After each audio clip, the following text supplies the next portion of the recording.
Hello dear aspirant. आज आप सभी लोगों का इस नए वीडियो में स्वागत है। इस वीडियो में हम यूपीएससी 2023 के प्रीवियस ईयर क्वेश्चंस को एनालिसिस करेंगे और एनालिसिस करके यह समझने की कोशिश करेंगे कि हम आगे आने वाले प्रीलिम्स में कैसा अप्रोच दिखाएं जिससे हमारा प्रीलिम्स इजीली क्वालिफाई हो जाए। तो इस वीडियो में हम दो तीन वीडियो पे डिस्कस करेंगे। जैसे देखेंगे कि ट्रेंड्स कैसा है, मतलब कौन कौन से टॉपिक्स से क्वेश्चंस अधिक आ रहे हैं। दूसरा देखेंगे कि कौन कौन से थीम्स में अगर हम फोकस करें तो हमारा इजीली सब्जेक्ट कवर हो जाए। तीसरा ये देखेंगे कि इसमें डेटा ज़्यादा आ रहा है कि कॉन्सेप्ट से रिलेटेड नंबर ऑफ क्वेश्चंस ज़्यादा आ रहे हैं। चौथा, यह वीडियो हमें क्या है, आगे आने वाले प्रीलिम्स में हेल्प करेगा, क्योंकि इससे कुछ क्वेश्चंस हम क्या है एलिमिनेट करके क्वेश्चंस को सॉल्व कर सकते हैं और प्रीवियस ईयर क्वेश्चंस को एनालिसिस करने के और भी अन्य फायदे हैं। जैसे कि इसमें से हम यह देख सकते हैं कि कैसे हमें स्टडी करना है। तो आइए इस वीडियो को शुरुआत करते हैं और देखते हैं कि हमें कैसे अटेम्प्ट देना है, कैसे क्वेश्चनों को अटेम्प्ट करना है। तो देखिए, सबसे पहला पॉलिटी का इस वीडियो पे हम क्या है पॉलिटी के क्वेश्चंस को टच करेंगे और देखेंगे कि कैसे उनको सॉल्व करना है। तो आइए वीडियो की शुरुआत करते हैं और पॉलिटी का पहला क्वेश्चन देखते हैं। तो पहले क्वेश्चंस में देखिए, इसमें कहा गया है in essence what does due process of law mean. मतलब ड्यू प्रोसेस ऑफ लॉ का क्या मतलब है। ऑप्शन दिए गए हैं चार। पहले में कहा गया है the principle of natural justice, second one is the procedure established by law, and third one is fair application of law, and fourth one is equality before law. तो इसमें से कौन सा ऑप्शन करेक्ट है, तो हम देखेंगे इसमें से ऑप्शन सी करेक्ट है। फेयर एप्लीकेशन ऑफ लॉ जो होता है उसका मतलब होता है ड्यू प्रोसेस ऑफ लॉ। अब हम इसमें देखेंगे कि ये जो सारी चीज दी गई हैं इनका मतलब क्या होता है, ड्यू प्रोसेस ऑफ लॉ की क्या मीनिंग है, नेचुरल जस्टिस का क्या मीनिंग है, प्रोसीजर स्टेब्लिश बाय लॉ का क्या मतलब है, और fair application of law, equality before law, ये सारे जो कॉन्सेप्ट दिए गए हैं इनके मीनिंग क्या है। तो इसमें से देखिए, पहला जो क्वेश्चन हमने टच किया वो कॉन्सेप्ट बेसिस है, डेटा बेसिस नहीं है। दूसरा, इसमें हम ये देख रहे हैं कि ड्यू प्रोसेस ऑफ लॉ का मतलब क्या है। कि जो ड्यू प्रोसेस ऑफ लॉ है इसका मतलब है कि हम अगर कोई लॉस बनाने हैं तो उसमें क्या है, वो लॉस पहली बात तो फेयर होना चाहिए, रीजनेबल हो जाना चाहिए, इक्वेलिटी होनी चाहिए, उसमें कॉन्स्टिट्यूशनल होना चाहिए। ये सारे फीचर्स उसमें होने चाहिए। और प्रोसीजर ऐसा फॉलो करना चाहिए जो इस्टेब्लिश्ड बाय लॉ हो,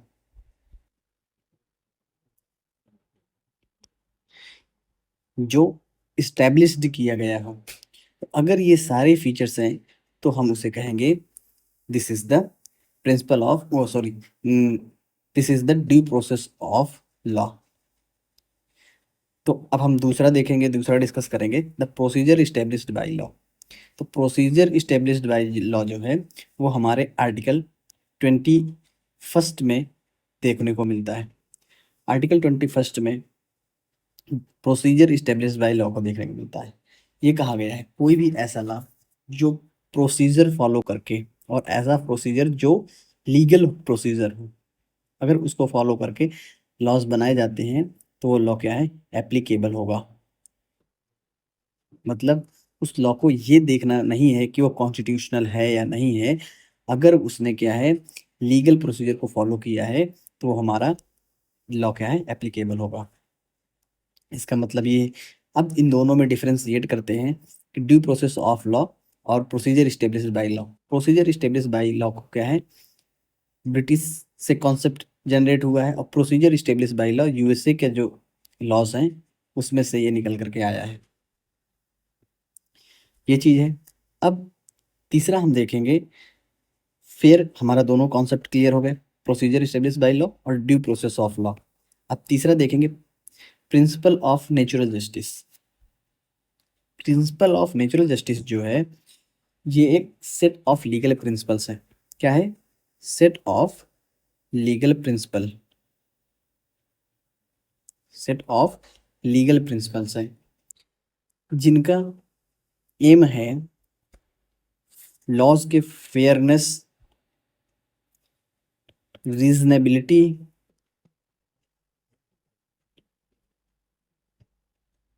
इंश्योर करना।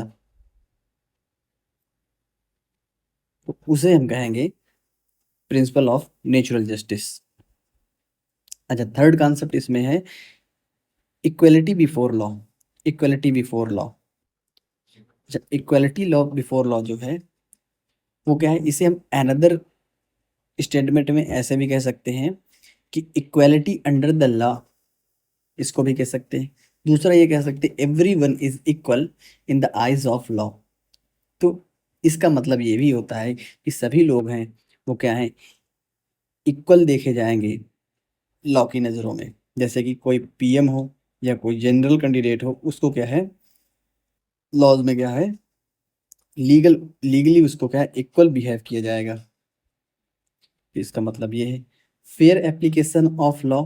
फेयर एप्लीकेशन ऑफ लॉ मतलब ड्यू प्रोसेस ऑफ लॉ। तो ये ऑप्शन हमारा करेक्ट होगा।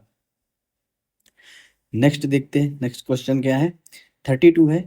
32 में बताया गया कंसीडर द फॉलोइंग स्टेटमेंट। दो स्टेटमेंट दिए गए हैं और नीचे बताया गया है कि विच one of the following is correct in respect of the above statement. ऊपर दिए गए स्टेटमेंट के अकॉर्डिंग कौन सा ऑप्शन इसमें सही है, ये ढूंढने की कोशिश करना। तो सबसे पहले हम स्टेटमेंट रीड कर लेते हैं कि क्या है स्टेटमेंट। तो स्टेटमेंट है in India prisoners are managed by state government. हमें कैसे अप्रोच करना है, कैसे अटेम्प्ट करना है, क्वेश्चन को पढ़ते ही जो उसमें कीवर्ड है उसको हमें क्या है, सर्कल कर लेना है। जैसे इसमें state government, in India prisoners are managed by state government with their own rules and regulation. इसके रूल्स और रेगुलेशन के अकॉर्डिंग, है ना, एडमिनिस्ट्रेशन ऑफ प्रिजन्स। तो इसमें क्या है कि जो स्टेट गवर्नमेंट है वो अपने रूल्स और रेगुलेशंस के द्वारा day to day administration prison की देखते हैं। तो ये स्टेटमेंट सही है। ये जो डे टू डे एडमिनिस्ट्रेशन होता है वो स्टेट गवर्नमेंट के अंडर आता है और स्टेट गवर्नमेंट क्या है, देखती है उसे। तो ये हमारा स्टेटमेंट फर्स्ट क्या है, सही है। सेकंड स्टेटमेंट क्या है, सेकंड स्टेटमेंट है in India prisons are govern by the prisons act 1894। हाँ ये सही है, प्रिजन्स एक्ट 1894 के अकॉर्डिंग प्रिजनर्स क्या है, गवर्न किए जाते हैं। Which expressly kept the subject of prisons in the control of provincial government. हाँ ये भी सही है, जो प्रिजन्स एक्ट 1894 है वो प्रोविंशियल गवर्नमेंट को यह पावर देता है कि प्रोविंशियल गवर्नमेंट क्या है, अपने डे टू डे एडमिनिस्ट्रेशन जो है प्रिजनर्स की उसे रेगुलेट कर सकें। तो इसमें दोनों ऑप्शन क्या है हमारे, सही है। तो इसमें हम देखते हैं ऑप्शन में क्या दिया गया है, both statement first and second are correct and statement second is the correct explanation of statement first, so that this option is right. Option A is right. Next question अगर हम देख रहे हैं तो नेक्स्ट क्वेश्चन क्या है, read करते हैं। विच one of the following statements best reflect the chief purpose of the constitution of a country. दो चीज पे देखना है, चीफ पर्पस क्या है कॉन्स्टिट्यूशन का। तो चीफ, अब इसमें देखते हैं, रीड करते हैं ऑप्शन फिर एलिमिनेट करने की कोशिश करते हैं। ऑप्शन फर्स्ट क्या है, it determines the objective for the making of necessary law. अच्छा इसका ऑब्जेक्टिव क्या है कि कॉन्स्टिट्यूशन हमारा ऑब्जेक्टिव दिखाता है कि नेसेसरी लॉज कौन से बनाने हैं। तो हाँ बिल्कुल सही है कि ये क्या है हमारा ऑप्शन में भी हो सकता है। दूसरा हम क्या है कि रीड करते हैं, दूसरा क्या है, it enables the creation of political offices and government. हाँ ये भी हो सकता है, जैसे कि ये क्या है, हमारा कॉन्स्टिट्यूशन यूनियन और स्टेट गवर्नमेंट को बनाने के लिए बताता है, मिनिस्टर्स के बारे में बताता है। तो ये भी हो सकता है। तीसरा, it defines and limit the powers of government. ये क्या करता है, गवर्नमेंट की जो पावर है उसको डिफाइन करता है और उनकी पावर्स में लिमिट्स लगाता है। तो ये भी ऑप्शन हमारा सही है। नेक्स्ट देखते हैं, it secures social justice, social equality and social scrutiny.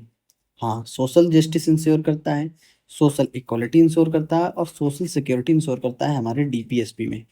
इस सारी चीज़ों के बारे में दिया गया है। तो इसमें चारों ऑप्शन सही हो सकते हैं, लेकिन इसमें पूछा क्या है, चीफ पर्पस क्या है कॉन्स्टिट्यूशन का। तो चीफ पर्पस जो अगर है, तो चीफ पर्पस हमारा ऑप्शन सी है। अगर क्या है, अननेसेसरी पावर्स गवर्नमेंट के पास आ गई तो वो इसका मिसयूज कर सकता है। तो इसलिए क्या है, ये हमारा ऑप्शन क्या है, करेक्ट ऑप्शन होगा। नेक्स्ट क्वेश्चन पे जाते हैं। अब ये देखिए, ये सारे कॉन्सेप्ट बेस्ड क्वेश्चन है, ये भी कॉन्सेप्ट बेस्ड क्वेश्चन है। ये क्या है, ये डेटा बेस्ड क्वेश्चन है। और इसके ऊपर जो हमारा था, ये कॉन्सेप्ट बेस्ड क्वेश्चन है। तो कॉन्सेप्ट बेस्ड जो क्वेश्चन हुए वो 3 क्वेश्चन हो गए।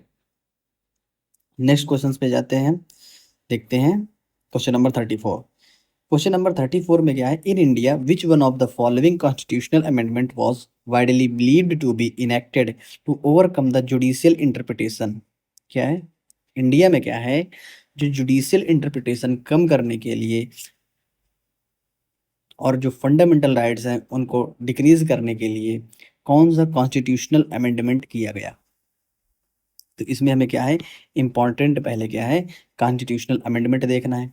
तो पहला कॉन्स्टिट्यूशनल अमेंडमेंट जो हुआ है वो क्या है, लैंड रिफॉर्म को लेकर के किया गया था। 1951 में लैंड रिफॉर्म को लेकर के इसमें किया गया था। और इसमें क्या है, आर्टिकल 31 को रिप्लेस करके उसकी जगह पे 31A और 31B, ये दोनों आर्टिकल्स डाले गए थे। दूसरा इसमें जो किया गया था, 9th शेड्यूल्ड ऐड किया गया था। तीसरा जो इसमें किया गया वो सोशली और एजुकेशनली जो बैकवर्ड क्लासेस थे, सोशनली सोशली एंड एडुकेशनली जो बैकवर्ड क्लासेस थी, उनको लेकर के स्टेट गवर्नमेंट को ये पावर दिया गया था कि वे लॉज इनेक्ट कर सकते हैं, मतलब रिजर्वेशन दे सकते हैं उनको। तीसरा जो इसमें किया गया था वो ये किया गया था, लोक व्यवस्था, पड़ोसी राज्यों से मैत्री संबंध, अपराधी उद्दीपन। इन सब बेसिस पे, ये तीनों बेस में, लोक व्यवस्था और दूसरा क्या है, विदेशी राज्यों से मैत्री संबंध और अपराध उद्दीपन, ये तीनों बेस पे क्या है, स्पीच एंड एक्सप्रेशन जो राइट्स है उस पे बैन लगाया गया था। तो ये सारी चीजें क्या है, फर्स्ट कॉन्स्टिट्यूशनल अमेंडमेंट 1951 में किया गया था जवाहरलाल जी के गवर्नमेंट में। तो ये हमारा ऑप्शन नहीं हो सकता है। दूसरा क्या है, 42 अमेंडमेंट। अच्छा, इसमें क्या है कि इमरजेंसी के टाइम पे लाया गया था, और ये 1976 में 42nd अमेंडमेंट किया गया था, इंदिरा गांधी जी ने किया था। इसको मिनी कॉन्स्टिट्यूशन अमेंडमेंट भी कहा गया था, मतलब अधिकतर आर्टिकल्स इसमें अमेंड कर दिए गए थे। और क्या है, कोर्ट को, सुप्रीम कोर्ट को जो जुडिशियल रिव्यू दिया गया था उसको भी कर्टेल करने की कोशिश की गई। इसी में फंडामेंटल ड्यूटीज जो थी उसको भी ऐड किया गया। प्रियम्बल्स में कुछ चेंज किए गए, प्रियम्बल्स में जैसे कि सोशलिस्ट और सेक्युलर वर्ड को ऐड किए गए। यूनिटी ऑफ नेशंस की जगह पे unity and integrity of Nations term को डाला गया। तो इतनी चीज प्रियम्बल्स में किए गए। और दूसरा क्या है, स्टेट्स की कुछ पावर्स को सेंट्रल गवर्नमेंट में डिप्लॉय किया गया और पार्लियामेंट को पावरफुल बनाने की कोशिश किया गया।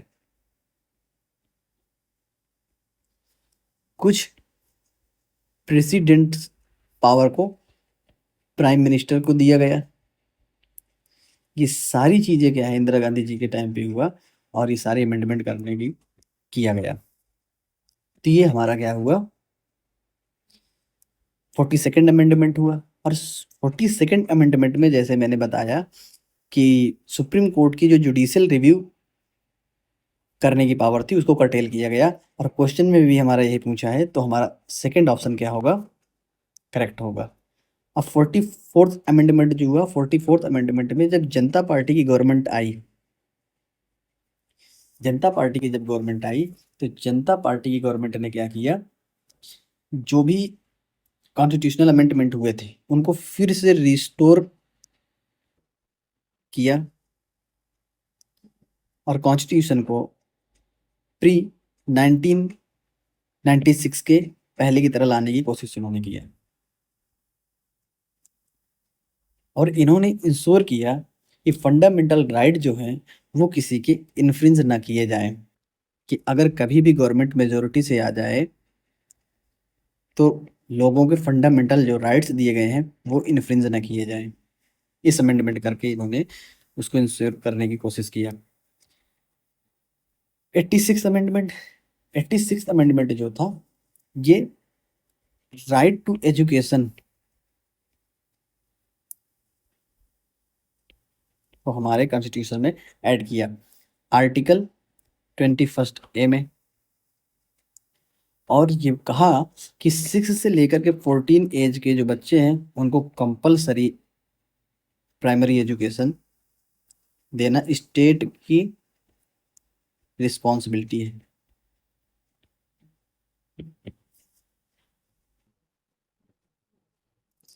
दूसरा, इस अमेंडमेंट में क्या किया गया, आर्टिकल 51 ए में जो फंडामेंटल ड्यूटीज थी उन फंडामेंटल ड्यूटीज में राइट टू एजुकेशन की भी एक ड्यूटी रखा गया कि सारे पेरेंट्स की ड्यूटी होगी कि वो अपने बच्चों को जो 6 से 14 एज के बीच में हैं उनको प्राइमरी एजुकेशन दिलाएंगे। ये फंडामेंटल ड्यूटी रखा गया है। दूसरा, आर्टिकल 45 में जो वर्ड था अर्ली चाइल्डहुड एजुकेशन उसको रिप्लेस करके early childhood care and education word को रखा गया। ये सारे अमेंडमेंट थे हमारे, हमने अच्छे तरीके से क्या है मेजर जो अमेंडमेंट किए गए कॉन्स्टिट्यूशन में उनको पढ़ने की कोशिश इसमें किया। तो इससे हमें क्या समझ में आता है कि हमें मेजर जो अमेंडमेंट हैं उनको अच्छे से कवर करना है। तो ये हमारा डेटा है कि डेटा से रिलेटेड क्वेश्चन आया है। नेक्स्ट देखते हैं क्वेश्चन नंबर 35। क्वेश्चन नंबर 35 में क्या है, consider the following organisations and bodies in India. पहले कौन सा बॉडी है, national commission for backward classes. Second क्या है, national human right commission. Third क्या है, national law commission. And fourth one is national consumer dispute and redressal commission. ये 4 commissions दिए गए हैं और क्वेश्चन क्या पूछा गया है, how many of the above are constitutional body. इनमें से कितनी कमीशन है जो कॉन्स्टिट्यूशनल बॉडीज हैं। तो देखते हैं। अब ये जो है नेशनल कमीशन है ये हमारा क्या है, कॉन्स्टिट्यूशनल बॉडी है। नेशनल ह्यूमन राइट कमीशन जो है वो स्टैट्यूटरी बॉडी है। इसे protection of human right act 1993 से बनाया गया था। नेशनल लॉ कमीशन जो है ये एडहोक कमीशन है। और जो नेशनल कंज्यूमर डिस्प्यूट रेड्रेसल है ये क्वासी जुडिशियल बॉडी है। अब ये क्वासी जुडिशियल और एडहॉक कमेटी क्या होता है, स्टैट्यूटरी क्या होती है, स्टैट्यूटरी वो होती है जो किसी लॉज से, किसी लॉ में उसको बनाया जाता है कि गवर्नमेंट इस बनाने की कोशिश करेगा, किसी एक्ट के थ्रू बॉडी जो बनती है वो हमारी स्टैट्यूटरी बॉडी होती है। कॉन्स्टिट्यूशनल के अकॉर्डिंग जब कोई बनती है तो वो कॉन्स्टिट्यूशनल बॉडी होती है। किसी पर्टिकुलर स्पेसिफिक काम के लिए जो बॉडी बनाई जाती है वो एडॉक बॉडी होती है, क्वासी जुडिशियल ये होती है, जैसे ट्रिब्यूनल पैनल हो गया या आर्बिट्री पैनल हो गया, मतलब किसी पर्टिकुलर काम के लिए कोई चीज़ बना दी गई, वो हमारा क्या है, क्वासी जुडिशियल, मतलब कुछ उसमें जुडिशियल पावर्स उनको दी जाएगी, तो हमारे हो जाएंगे क्वासी जुडिशियल पावर्स। तो इसमें क्या है, हमारे केवल एक ही ऐसी बॉडी है जो हमारा क्या है, कॉन्स्टिट्यूशनल बॉडी है, और वो है national commission for backward classes. अब हम इसके बारे में समझ लेंगे थोड़ा थोड़ा, ये चारों बॉडी के बारे में समझेंगे। तो national commission for backward class जो था, ये सॉरी 102nd अमेंडमेंट में बनाया गया था। 102nd अमेंडमेंट 2018 में हमें क्या है, national commission for backward classes को कॉन्स्टिट्यूशनल पोजीशन पे रखा गया। आर्टिकल 338 बी को ऐड करके, तो हमें नेशनल ह्यूमन कमीशन में क्या क्या जानना है कि 102nd अमेंडमेंट के अकॉर्डिंग उसको ऐड किया गया कॉन्स्टिट्यूशन पे। आर्टिकल 338 बी में इसको रखा गया, और कब ये अमेंडमेंट किया गया था, 2018 में। इसमें से फिर क्वेश्चंस बन सकते हैं आगे, और ये एक कॉन्स्टिट्यूशनल बॉडी है, ये हमने इसमें कवर कर लिया। नेक्स्ट इसके कंपोजिशंस के बारे में देखेंगे कि इसमें कौन कौन होते हैं। तो पहले इसमें देखेंगे एक चेयरमैन होता है,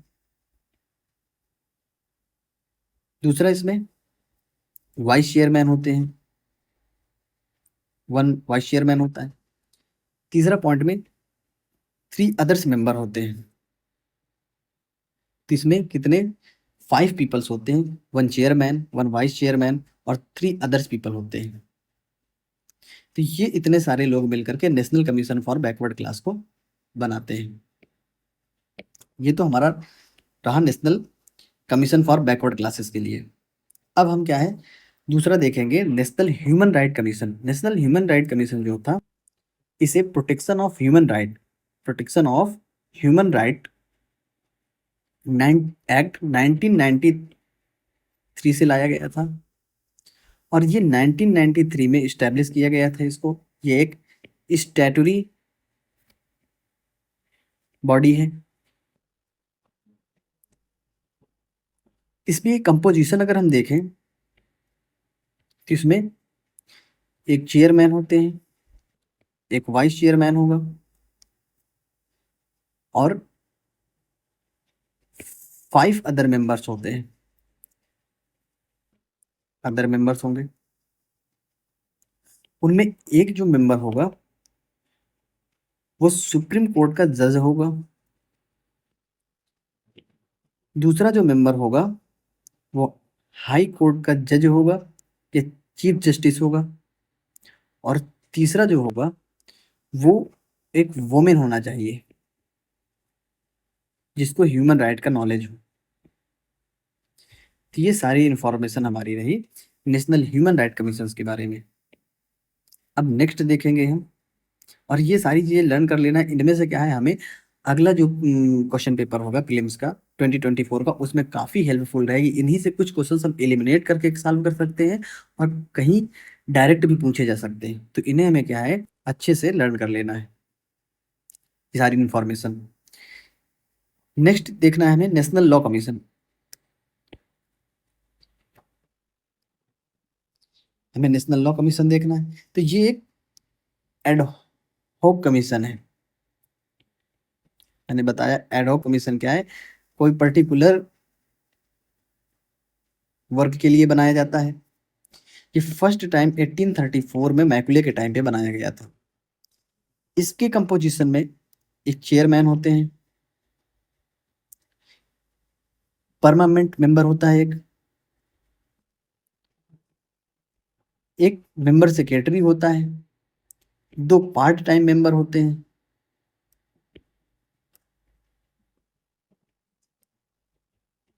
2 पार्ट टाइम मेंबर होते हैं, और 2 एक्स ऑफिसियो मेंबर होते हैं। तो ये तो सारी जानकारी रही हमारा नेशनल लॉ कमीशन से। अब ये नेशनल सॉरी ये जो नेशनल कंज्यूमर डिस्प्यूट रेड्रेसल है, कि नेशनल कंज्यूमर डिस्प्यूट रेड्रेसल में क्या होता है, ये क्वासी जुडिशियल कमीशन है। क्या है ये, क्वासी जुडिशियल कमीशन है, मतलब इसमें कुछ कोर्ट की पावर इनको दी जाती है, जैसे सम्मन उम्मन करके किसी को बुलाने के, एविडेंस लाने के लिए उससे क्या है वो सम्मन कर सकते हैं। इस तरह कुछ पावर इनको क्या है कोर्ट की होती है, इसलिए इन्हें क्वासी जुडिशियल कमीशंस कहा जाता है और किसी स्पेसिफिक वर्ग के लिए बनाया जाता है इनको, पर्टि सॉरी स्पेसिफिक क्या, इसमें पर्टिकुलर वर्ग के लिए बनाई जाती है। और इनका जो हेड होता है वो रिटायर्ड होगा या सिटिंग जज होना चाहिए सुप्रीम कोर्ट का। और इसे जो बनाया गया था सबसे पहले 1988 में ये बनाया गया था, कंज्यूमर डिस्प्यूट रेजोल्यूशन कमीशन। तो ये हमारी सारी जानकारी रही किससे, क्वेश्चन नंबर 35 से रिलेटेड। और हमें क्या है ये सारी जानकारी को लर्न कर लेना ताकि ये हमारे अगला जो प्रीलिम्स पेपर होगा उसमें हेल्पफुल है। तो इस तरीके से हमें क्या है अप्रोच करना है कि कौन कौन से थीम्स हैं, थीम्स के अंदर क्या क्या डेटा हमें लर्न करना है। तो इसमें से हमें एक चीज़ देखें कि हमें क्या है कमीशंस के बारे में समझना है, लर्न करना है। किसके बारे में, कमीशंस। और कमीशंस में क्या लर्न करना है कि वो कॉन्स्टिट्यूशनल बॉडी है, एडहॉक बॉडी है, या स्टेटरी बॉडी है, या क्वासी जुडिशियल है। तो ये सारी चीज़ें हमें देखना है। तो इसमें से क्या है क्वेश्चंस आते रहते हैं हमारे। नेक्स्ट क्वेश्चन से देखते हैं क्वेश्चन नंबर 36। क्वेश्चन नंबर 36 में क्या कहा गया है, कंसीडर द फॉलोइंग स्टेटमेंट्स। पहला क्या है, if the election of president in India is declared wide by the supreme court. अच्छा, अगर सुप्रीम कोर्ट के द्वारा क्या है प्रेसिडेंट के इलेक्शन को नल एंड वाइड कर दिया जाता है, तो क्या होगा, all acts done by him or her in the performance of duties of his or her office of president before the date of decision became invalid. अच्छा, उसके द्वारा उसकी ड्यूटी में किए गए जो भी काम होंगे वो क्या है इनवैलिड कर दिए जाएंगे। तो ये क्या है गलत स्टेटमेंट है, इनवैलिड नहीं किए जाते हैं। और ये हमें कहाँ देखने को मिलेगा, ये हमें आर्टिकल 71 की सब क्लास 2 में देखने को मिलेगा कि अगर कोई सुप्रीम कोर्ट अपनी ड्यूटी को समय कोई काम करता है और बाद में उसका जो इलेक्शन है वो नल एंड वाइड डिक्लेयर हो जाता है, तो उसने जो अपने ड्यूटी में रहते हुए वर्क किया तो वो इनवैलिड नहीं होगा, उसे वैलिड माना जाएगा। तो ये हमारा स्टेटमेंट रॉन्ग है। नेक्स्ट देखते हैं, election for the post of the president of India can be postponed on the grounds that some legislative assemblies have been dissolved, okay, and elections are yet to be take place। अच्छा, postpone कर दिया जाएगा। इसमें बताया गया है कि जो प्रेसिडेंट का इलेक्शन है उसे पोस्टपोन कर दिया जाएगा यदि कुछ लेजिस्लेटिव असेंबली में सीटें खाली रहती हैं। तो क्या ये पॉसिबल है, क्योंकि हमारे यहाँ का इस प्रकार का स्ट्रक्चर इलेक्शन का बनाया गया है कि किसी न किसी स्टेट में इलेक्शंस होते ही रहते हैं। तो क्या ये पॉसिबल है, तो मुझे लगता है ये पॉसिबल नहीं है। दूसरा बात क्या है कि कहीं ना कहीं इमरजेंसी लगी हो सकती है, स्टेट इमरजेंसी। जैसे कि कश्मीर के एग्जांपल ले लेते हैं, वहाँ क्या है इमरजेंसी रहती है और प्रेसिडेंट को इलेक्ट कर लिया जाता है, ये कई बार हुआ। तो ये हमारा स्टेटमेंट क्या है रॉन्ग है, ये भी रॉन्ग है। नेक्स्ट देखते हैं, when a bill is presented to the president of India the constitution prescribe time limits within which he or she has to declare his or her accent. No, ये भी statement गलत है। इस statement में देखिए कहता क्या है, कह रहे हैं कि कोई भी बिल अगर प्रेसिडेंट ऑफ इंडिया के पास लाया जाता है तो कॉन्स्टिट्यूशन में ये प्रिस्क्राइब ये लिखा गया है कि उसकी कुछ टाइम लिमिट्स होगी और उस टाइम लिमिट्स के अंदर ही अंदर प्रेसिडेंट को क्या है अपनी एसेंट देना है। तो अब ये बताओ, जो पॉकेट वीटो होता है वो फिर क्या हुआ, पॉकेट वीटो से तो कुछ बिल्स ऐसे हैं कि जो प्रेसिडेंट अपने पास रख लेते हैं, तो इसमें कोई टाइम लिमिट्स नहीं है। तो इसलिए ये स्टेटमेंट भी गलत है। तो हमारा क्या है क्वेश्चन क्या कह रहा है, how many of the above statements are correct. So क्या है इसमें से none, any one question is not correct, so that the option is D, correct option is D. ये हमारा क्या है इससे रिलेटेड रहा। अब इसमें हमें पढ़ना क्या है, इसमें पढ़ने के लिए हम देखते हैं इलेक्शन ऑफ प्रेसिडेंट। अगर हम रीड करें अच्छे से तो 2 क्वेश्चंस हमारे बन जाते। तो इलेक्शन ऑफ प्रेसिडेंट क्या है, इंपॉर्टेंट है। नेक्स्ट देखते हैं, with reference to finance bill and money bill in the Indian parliament consider the following statements. अच्छा, फाइनेंस बिल और मनी बिल को लेकर के हम क्या है, कुछ स्टेटमेंट दिए गए हैं, उनको पढ़ना है, रीड करना है और फिर आंसर करना है। व्हेन द लोकसभा ट्रांसमिट, क्या है, लोकसभा जब क्या करती है, ट्रांसमिट करती है फाइनेंस बिल को किसके पास, राज्यसभा के पास, इट कैन अमेंड और रिजेक्ट द बिल। अच्छा, फाइनेंस बिल आता है तो उसको अमेंड कर सकता है राज्यसभा और रिजेक्ट भी कर सकता है। तो ये स्टेटमेंट हाँ बिल्कुल सही है कि फाइनेंस बिल होगा तो उसे वो एक्सेप्ट भी कर सकता है, अमेंड भी कर सकता है और रिजेक्ट भी कर सकता है। बट अगर कोई मनी बिल होता तो उसे, उसके पास पावर नहीं है कि वो उसको अमेंड करे। अमेंड कर सकता है लेकिन जरूरी नहीं है कि लोकसभा फिर से उसको एक्सेप्ट करे। तो राज्यसभा केवल रिकमेंडेशन दे सकता है money bill pay, finance bill pay वो अमेंड कर सकता है और रिजेक्ट भी कर सकता है। तो ये समझना है हमें। तो ये हो गया। दूसरा स्टेटमेंट क्या है, when the Lok Sabha transmits money bill to the Rajya Sabha, it cannot amend or reject the bill, it can only make recommendation। हाँ, ये स्टेटमेंट भी क्या है, सही है। मनी बिल को लेकर के बताया गया है कि क्या है, राज्यसभा केवल उसे क्या है, रिकमेंड कर सकता है। तो ये स्टेटमेंट भी सही है।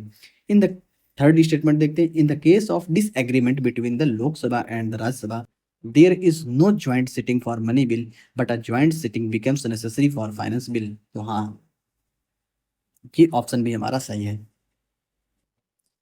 नेसेसरी तो नहीं होता लेकिन किया जा सकता है, उसको ज्वाइंट सिटिंग्स बुलाई जा सकती है। तो हमारा इसमें से, मेरे अकॉर्डिंग, ये तीनों ऑप्शंस हमारे सही है। और क्या है, all of the three options are true. इसमें ऑप्शन सी ट्रू होगा। नेक्स्ट क्वेश्चन हम देखते हैं। नेक्स्ट क्वेश्चन क्या है, 38 है कम्युनिटी रिजर्व के, ये तो नहीं, 38 पॉलिटिक्स रिलेटेड नहीं है। अब 39 देखते हैं। अच्छा, शेड्यूल्ड एरिया के बारे में बात किया गया है इसमें। With reference to scheduled areas in India consider the following statement. अच्छा, शेड्यूल्ड एरिया को लेकर के हम स्टेटमेंट दिए गए हैं, उनको हम सॉल्व करेंगे। तो देखते हैं, within a state the notification of an area as scheduled area takes place through an order of the president. अच्छा, इसमें बताया गया कि जो शेड्यूल्ड एरिया है वो प्रेसिडेंट के ऑर्डर के थ्रू क्या है, उसके एरिया को बढ़ाया जा सकता है, कम किया जा सकता है, या नए एरिया को क्या है, नोटिफाई करके उस एरिया को शेड्यूल्ड एरिया घोषित किया जा सकता है। तो हाँ, ये स्टेटमेंट बिल्कुल राइट है। दूसरा क्या है, the largest administrative unit forming the scheduled area is the district and the lowest is the cluster of village in the block. हाँ, लार्जेस्ट क्या है, डिस्ट्रिक्ट एडमिनिस्ट्रेशन है, और लोवेस्ट क्या है, cluster of village in the block stage. ये हमारा क्या है, सबसे लोवेस्ट एडमिनिस्ट्रेटिव यूनिट है। तो नेक्स्ट हम देखते हैं स्टेटमेंट क्या है, ये भी स्टेटमेंट सही है हमारा। नेक्स्ट है, the chief minister of the concerned states are required to submit annual report to the union home minister। दो चीज देखना है, एक तो यूनियन होम मिनिस्टर, दूसरा chief minister, on the administration of scheduled area. तो मतलब इसमें कहा गया है कि जो शेड्यूल्ड एरिया का शेड्यूल्ड एरिया का जो मतलब रिपोर्ट देना है वो चीफ मिनिस्टर प्रोवाइड करेगा किसको, यूनियन होम मिनिस्ट्री को। तो ये स्टेटमेंट हमारा गलत है। इसमें गवर्नर देता है किसको, प्रेसिडेंट को। गवर्नर किसको देता है, प्रेसिडेंट को एनुअल रिपोर्ट प्रोवाइड कराता है। तो ये हमारा ऑप्शन सही है। तो इसमें दो ऑप्शन हमारे सही हैं। तो क्वेश्चन क्या पूछा गया, how many of the above statements are correct. Two correct है इसमें, तो ओनली टूज आर करेक्ट, है ना। तो ये हमारा ऑप्शन सही होगा। तो इसके बारे में कुछ हम देख लेते हैं। इसके बारे में हम क्या है, कुछ देख लेते हैं कि शेड्यूल्ड एरिया किसे है। तो इसमें शेड्यूल्ड एरिया में क्या है, प्रेसिडेंट क्या है, नोटिफाई करता है किसी एरिया को कि ये एरिया क्या है, शेड्यूल्ड एरिया है। और गवर्न उस एरिया कौन करता है, तो गवर्न उस एरिया को गवर्नर करते हैं। कौन गवर्न करता है, उस एरिया को गवर्नर गवर्न करते हैं। और क्या है, उसकी बाउंड्री को गवर्नर क्या है, उसकी बाउंड्री को गवर्नर भी क्या है, चेंज कर सकते हैं, बट प्रेसिडेंट से प्रायर परमिशन लेकर के। और जो एनुअल रिपोर्ट होता है वो एनुअल रिपोर्ट गवर्नर देता है, किसको देता है, प्रेसिडेंट को देता है। दो चीज और देखना है, तो जो हमारा कॉन्स्टिट्यूशन में शेड्यूल्ड है, शेड्यूल्ड क्या है 4 और 5। 4 शेड्यूल्ड में क्या है, शेड्यूल्ड एरिया को लेकर के बात किया गया है, उसको गवर्न कैसे किया जाएगा, ये सारी चीजें बात किया है शेड्यूल्ड 4th में की गई है। और 5th शेड्यूल्ड जो है, 5th शेड्यूल्ड में ये बात की गई है कि ट्राइबल एरिया और शेड्यूल्ड एरिया दोनों में डिफरेंस है। और ट्राइबल एरिया में कुछ 4 स्टेट्स को दर्जा दिया गया है कि वहां वो क्या कर सकते हैं, अपना एडमिनिस्ट्रेशन देखेंगे, है ना। तो ये चीजें इस क्वेश्चन से रिलेटेड कुछ इंफॉर्मेशन रही। अब हम क्या है नेक्स्ट क्वेश्चन को अटेम्प्ट करेंगे। 39 40, अच्छा इसमें कहा गया है consider the following statement, 2 statement दिए गए हैं। अच्छा इसमें स्टेटमेंट क्वेश्चंस बहुत आ रहे हैं, देखिए 2-3 क्वेश्चंस इसमें होगा स्टेटमेंट से रिलेटेड। स्टेटमेंट क्या है, the supreme court of India has held in some judgments that the reservation policies made under article 16 sub clause 4 of the Constitution of India would be limited by Article 335 for maintenance of efficiency of administration। Statement ये है कि supreme court ने क्या किया है, अपने कुछ judgement में बताते हुए कि जो आर्टिकल 16(4) में कॉन्स्टिट्यूशन ने रिजर्वेशन देने के लिए कुछ पोस्ट में बताया है एससी और एसटी क्लासेस को, वो क्या है आर्टिकल 335 के द्वारा उसे कर्टेल किया जा सकता है, उसे दबाया जा सकता है। किस लिए, इफिशिएंसी, मतलब एडमिनिस्ट्रेशन में इफिशिएंसी को मेंटेन करने के लिए। तो ये ऑप्शन हमारा सही है। इसमें इसलिए सही है कि इसमें क्या है, कुछ गवर्नमेंट ने कुछ क्या है सुप्रीम कोर्ट ने जजमेंट दिए हैं अभी फिलहाल में, जैसे कि एक जर्नैल सिंह का केस था 2018 पे आया, उसके पहले एक एम नागराज का केस था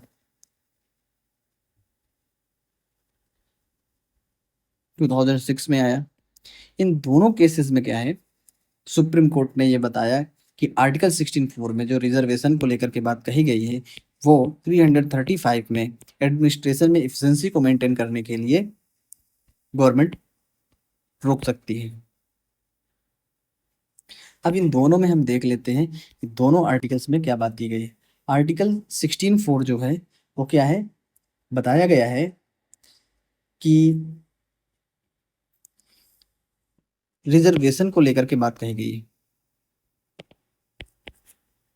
कि पोस्ट में, ये जॉब्स में क्या है, स्टेट क्या है, जो ओबीसी हैं, एससी एसटी हैं, इनको क्या है रिजर्वेशन दे सकती है।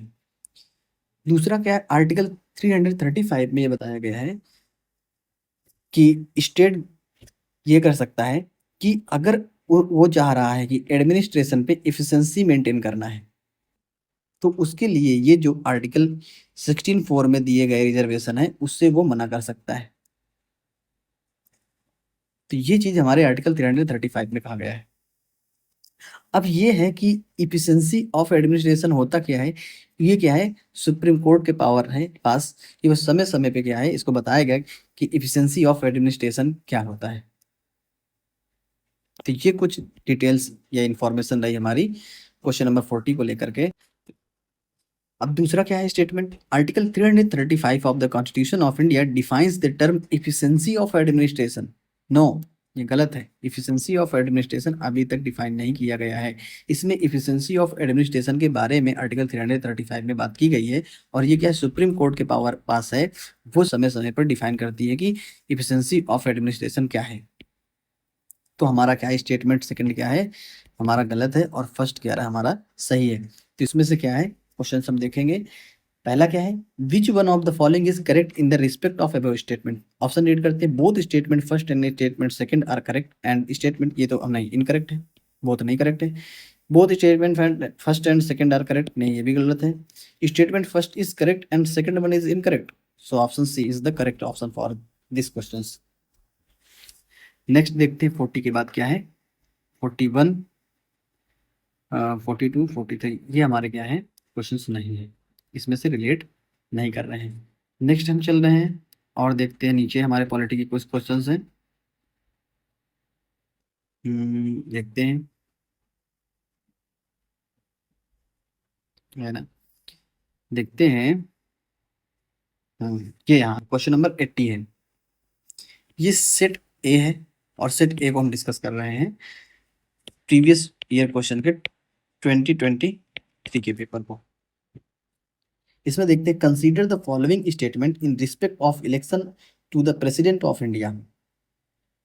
कैसे क्या करेंगे, देखते हैं कौन कौन सा ऑप्शन है। इसमें बताया गया है कि कुछ स्टेटमेंट दिए गए हैं जो प्रेसिडेंट के इलेक्शन के रिस्पेक्ट में दिए गए हैं और उन्हें क्या है, हमें कंसीडर करना है, मतलब समझना है। The members nominated to either house of the parliament, okay, ऐसे मेंबर जो किसी भी हाउस, पार्लियामेंट के किसी भी हाउस से नॉमिनेटेड किए गए हैं, या the legislative assembly of the states are also eligible to the include in the electoral college. मतलब क्या है, इसमें कहा गया है कि जो नॉमिनेटेड किए गए मेंबर होते हैं पार्लियामेंट में,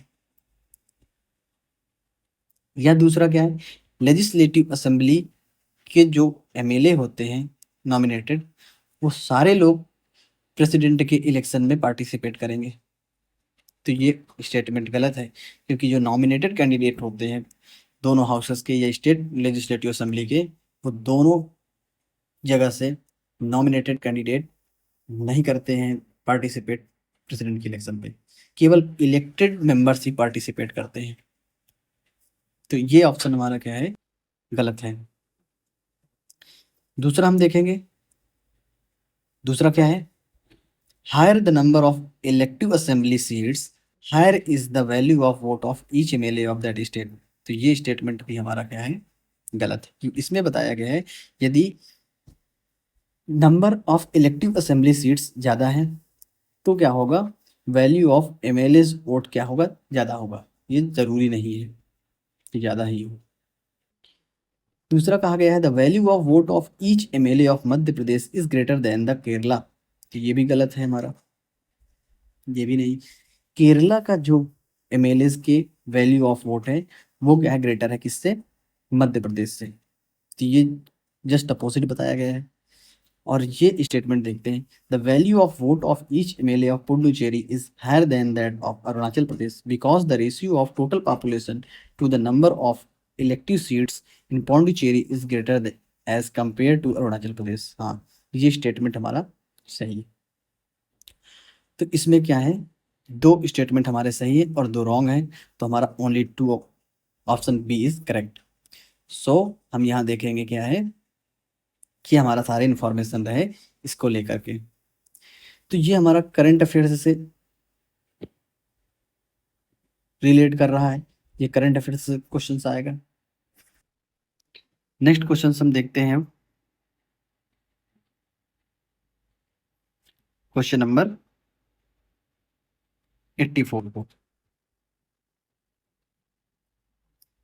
कंसीडर द क्वेश्चन नंबर 84 देखते हैं, consider the following statement in India respect of the national flag of India according to flag code of India 2002।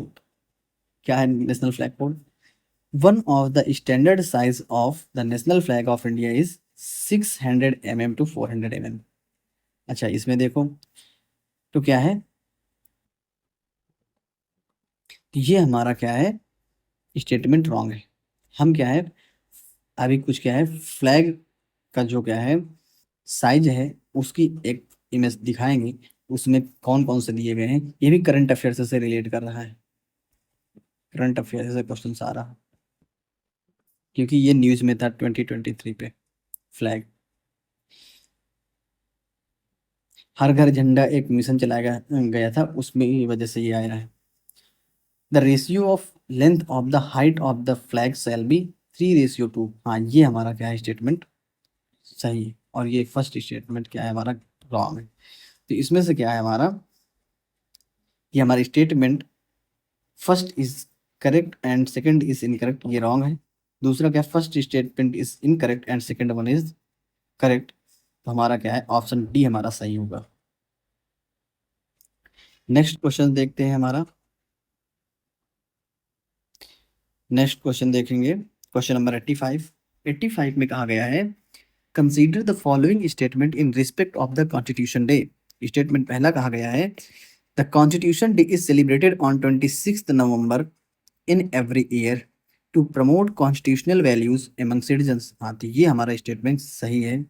Constitutional जो वैल्यूज हैं उनको लोगों के बीच में इनबिल्ट करने के लिए 26 नवंबर को कॉन्स्टिट्यूशन डे सेलिब्रेट किया जाता है। बिल्कुल सही, ये स्टेटमेंट सही है। स्टेटमेंट सेकंड क्या है? On 26 November 1949 the constituent assembly of India set up a drafting committee. मतलब 26 नवंबर 1949 को कॉन्स्टिट्यूएंट असेंबली ने ड्राफ्टिंग कमेटी एक बनाया था, जिसका जो चेयरमैन बनाया था बी आर अम्बेडकर जी थे। और क्या है? ड्राफ्ट, कॉन्स्टिट्यूशन के ड्राफ्ट को प्रिपेयर करने के लिए। तो ये तो सही है कि चेयरमैन बनाए गए थे doctor B are Ambedkar ji को, लेकिन डेट ये नहीं है। ये बनाया गया था 29 अगस्त 1947 को। कब? 29 अगस्त 1947 को बनाया गया था। तो ये हमारा क्या है ऑप्शन? क्या है? स्टेटमेंट सेकंड रॉन्ग है और स्टेटमेंट फर्स्ट करेक्ट है। तो क्या है? Statement first is correct and second is incorrect. ये हमारा ऑप्शन सी सही रहेगा। तो नेक्स्ट देखते हैं नेक्स्ट क्वेश्चंस। नेक्स्ट क्वेश्चन क्या है? नेक्स्ट पॉलिटी के क्वेश्चन हम देखेंगे। क्वेश्चन नंबर 91 देखिए। क्वेश्चन नंबर 91 में कहा गया है with reference to home guards consider the following statements. कौन कौन से? Home guards are raised under the home guards act. अच्छा, होम गार्ड्स क्या है? होम गार्ड एक्ट के अंदर आए गए हैं। And rules of the central government. नहीं, सेंट्रल गवर्नमेंट में नहीं, स्टेट गवर्नमेंट में क्या है? ये अंडर में रहते हैं। तो ये स्टेटमेंट हमारा रॉन्ग है। The role of the home guard is serve as a auxiliary force to the police in the maintenance of internal security. हाँ, बिल्कुल सही है कि इंटरनल सिक्योरिटी को मेंटेन करने के लिए पुलिस के अंडर में ये एक्सिलरी फोर्स के तरीके काम करता है। तो ये statement second is correct.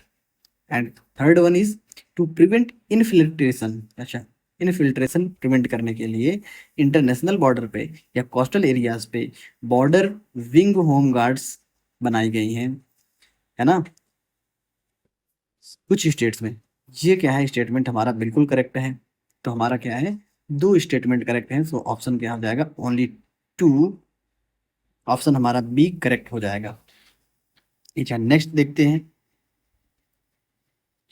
92। Question number 92 देखते हैं। With reference to India consider the following pairs.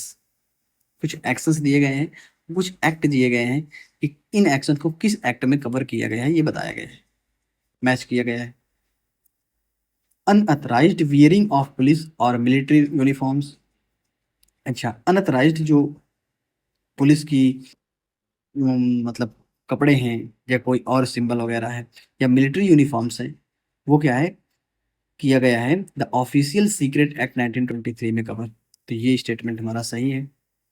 knowingly misleading of or otherwise interfering with a police officer or a military officer when engaged in their duties। अच्छा, कोई क्या है? जानबूझकर mislead कर रहा है किसी पुलिस या किसी मिलिट्री ऑफिसर को जब वो ड्यूटी में है, तो वो किस में कवर किया गया? The Indian evidence act 1872। अब ये बताओ, इंडिया एविडेंस एक्ट में ये कहाँ से आ जाएगा? ये कोई एविडेंस तो है नहीं।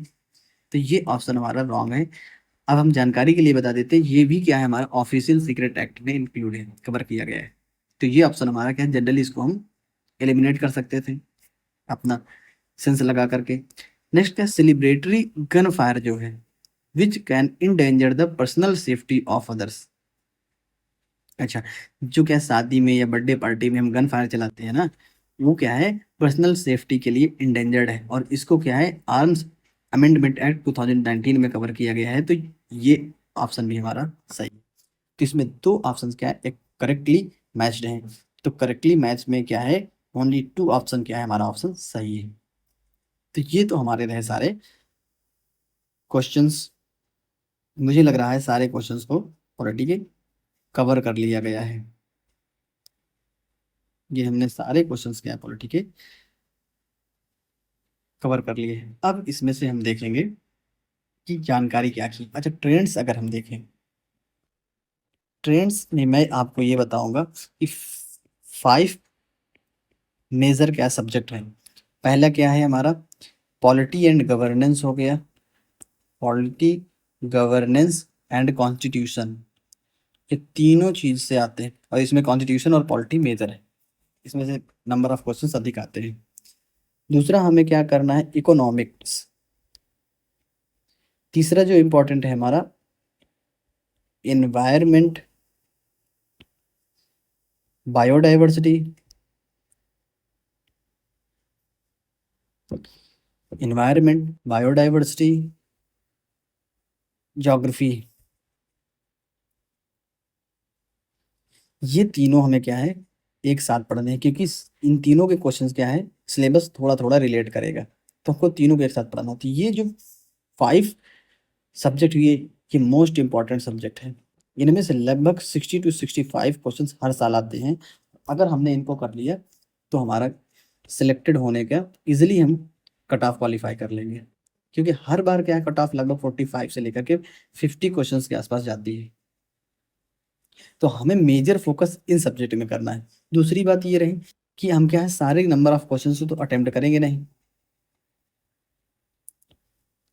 तो हमें अब करना क्या है, तो हमें क्या है, कुछ हिस्ट्री में कुछ मेजर जो थीम्स हैं उसमें फोकस करना है, आर्ट एंड कल्चर में फोकस करना है। उसके बाद हमें क्या करना है, क्योंकि इससे भी 12 to 15 क्वेश्चंस हर साल आते हैं हिस्ट्री से भी। उसके साथ साथ टेक्नोलॉजी में करंट से देखना है, उसकी कुछ थीम्स हैं, मैं बताऊंगा कौन कौन से थीम्स हैं जिनमें से मेजर क्वेश्चंस फंस रहे हैं। जैसे साइंस से कुछ आ रहा है, आईटी सेक्टर से कुछ आ जा रहे हैं, है ना। तो ये सारी चीजें आ रहे हैं, और जिसमें क्या है, ऐसे कुछ टॉपिक्स हैं जिन टॉपिक से नंबर ऑफ क्वेश्चंस फंस रहे हैं। तो ये हमारा एनालिसिस है। दूसरा क्या है, इसमें हमने क्या है, कुछ थीम्स के बारे में देखा, जैसे कि इलेक्शन ऑफ प्रेसिडेंट देखना है, कमीशंस देखना है कि कौन सी कमीशन, कौन सी बॉडी क्या है, किससे रिलेट कर रही है, रिपोर्ट्स देखना है, कौन सी कॉन्स्टिट्यूशनल बॉडी है, कौन सी स्टेटरी बॉडी है, ये सब कुछ देखना है हमको। कॉन्स्टिट्यूशन के कॉन्सेप्ट हमें देखना है, कॉन्सेप्ट से देखो आ रहे थे question, procedure establish by law, due process of law, है ना, नेचुरल जस्टिस, ऐसे, है ना, फंडामेंटल राइट हो गया, और एफडी हो गया, प्रियम्बल हो गया। ये सारी चीजें हमें क्या है, कवर करना है। तो ये बिल्स हो गए, जैसे उसमें से बिल से हमने कुछ क्वेश्चन से देखे। तो अगर क्या है, मेजर मेजर मैंने क्या एक वीडियो बनाया, उसमें बताया है कि कौन कौन सी थीम्स हमें पढ़ना है। अगर ऊपर वाले दोनों वीडियो मेरे देख रहे हो आप, तो दोनों में क्या है कि ये सारा सिलेबस बताया गया कि कौन कौन से थीम्स को पढ़ना है, और ये सारी थीम्स क्या है, ये प्रीवियस ईयर क्वेश्चंस को एनालिसिस करके बनाया गया है। और अगर उतना आप कवर कर ले रहे हैं तो डेफिनेटली आपका क्या है, इजिली कट ऑफ क्वालिफाई होगा, इसलिए। और इसलिए क्या है कि सारे लोग क्या है, previous year question paper cover करवाते हैं। और इससे क्या है कि मैंने कैसे अप्रोच करना है, हमें क्वेश्चन रीड करते समय जो की मेजर कीवर्ड्स है उन्हें सर्कल कर देना है।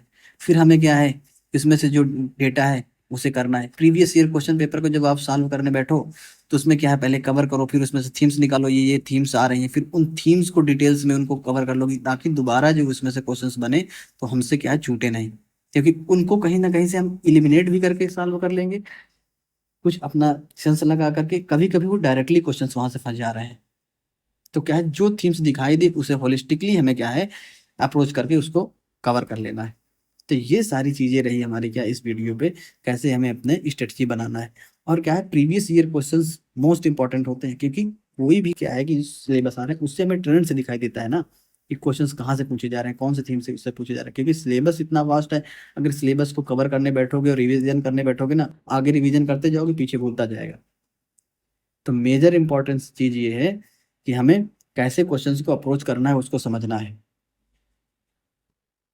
तो मैंने इसमें आपको दिखाया कि पॉलिटी सेक्शन से मैंने बताया कि कैसे इसे कवर करना। आगे मैं ज्योग्राफी और अदर जो हैं उनको भी सोल्यूशन लेकर के आऊँगा, और बताऊंगा कि कैसे अप्रोच करना है, कैसे हमें क्वेश्चन के साथ डील करना है, और कैसे प्रीवियस ईयर क्वेश्चंस को अगर अप्रोच करें तो हमारा इजीली कट ऑफ क्वालिफाई हो सकता है। अधिकतर सिलेक्टेड कैंडिडेट यही बोलते हैं कि प्रीवियस ईयर क्वेश्चंस, दो तीन चीजें देखिए कि जो नए बच्चे हैं या बिगनर्स हैं उनको तो मोस्ट इंपॉर्टेंट है कि प्रीवियस ईयर क्वेश्चन पेपर को पहले रीड करें, उसमें से देखें कि क्वेश्चन की डिमांड क्या है, वो कितने डीप से पूछे जा रहे हैं, नॉलेज वो कौन सी उनको लगभग क्या क्या पूछते हैं।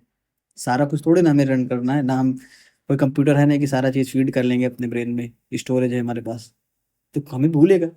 और उनके साथ ही साथ नोट्स बनाते जाइए, जितनी बार उसे नोट्स बना के रिवीजन करेंगे और बार बार राइट करेंगे, उतनी बार वो क्या लर्न हो जाएंगे। जैसे कुछ डेट्स हैं, बॉडी किससे बिलोंग हो रही है, कोई रिपोर्ट्स आ रहा है, कौन सा इंस्टीट्यूशन उस रिपोर्ट्स को पब्लिश कर रहा है, ये सारी चीज़ें हमें देखना है। यहीं से क्वेश्चंस बनते हैं बस। और करंट अफेयर देखना है तो ये क्या है, विजन आईएएस की मंथली जो मैगजीन होती है उसे देखना है, मंथली मैगजीन से कवर हो जाएगा। और फिल्म्स के टाइम पे PT 365 कवर कर लीजिए आप। PT 365 कवर करेंगे तो डेटा भी आपको लर्न हो जाएगा। और उसमें पढ़ना क्या है, पूरा नहीं उसको कवर कर लेना कि पूरा पढ़ लेना है, तो पूरे से पढ़ने से कुछ नहीं होने वाला है। तो कैसे उसको अप्रोच करना है, ये सारी चीज़ें हमें देखना है। अगर ये सारी चीज़ें हम देख लेंगे तो डेफिनेटली क्या है, हमारा कट ऑफ क्लियर होगा और आप क्या मेंस राइट करेंगे। अगर ऐसा नहीं करेंगे आप, तो फिर जैसे ही आपकी इच्छा हो वैसे आप करिए, देखिए कि निकलता है कि नहीं। लगातार प्रिपरेशन करते जाएंगे, प्रीलिम्स ही नहीं क्वालिफाई होगा। जब प्रीलिम्स नहीं क्वालिफाई होगा तो मेंस क्या लिखेंगे आप। तो सबसे पहले क्या है, प्रीलिम्स में फोकस करिए, प्रीलिम्स क्वालिफाई हो तब तो आगे हम बढ़ेंगे, आगे मेंस लिखेंगे। तो इस तरीके से अप्रोच करके जो कैंडिडेट है 1 अटेम्प्ट में ही क्या है क्वालिफाई कर लेते हैं प्रीलिम्स। तो थैंक यू, ये वीडियो यहीं तक है। आप सभी लोगों को यहाँ तक बने रहने के लिए धन्यवाद। अगर आपको समझ में आया है, कुछ इंपॉर्टेंस लग रहा है, तो आभार है। और अगर कोई सुझाव है मेरे लिए तो नीचे दिए गए कमेंट बॉक्स में कमेंट करिए और मुझे बताइए कि मुझे और कैसे कंटेंट को इम्प्रूव करना है। तो आप सभी लोगों को यहाँ तक बने रहने के लिए हृदय से बधाई और थैंक यू।